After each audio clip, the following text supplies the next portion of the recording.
राजकुमार सिद्धार्थ एक आलीशान महल में पले बढ़े, जहां उन्हें कभी दुहक, बुढ़ापा या मृत्यु का सामना नहीं करना पड़ा।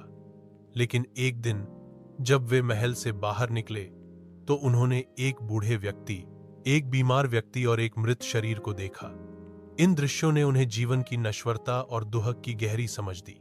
इन अनुभवों से विचलित होकर सिद्धार्थ ने अपनी पत्नी, बेटे और अपने सभी राजसी सुखों का त्याग कर दिया।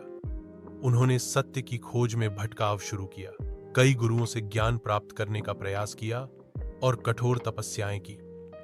उन्होंने कई वर्षों तक जंगलों में भटकते हुए, भूख प्यास सहते हुए और शरीर को कष्ट देते हुए साधना की।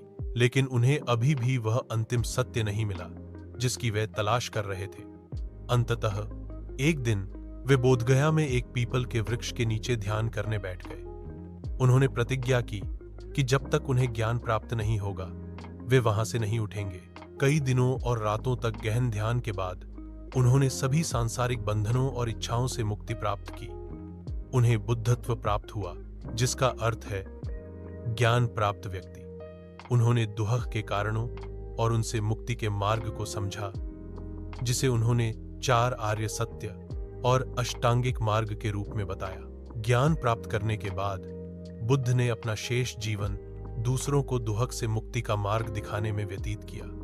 उन्होंने प्रेम, करुणा, अहिंसा और मध्य मार्ग का उपदेश दिया।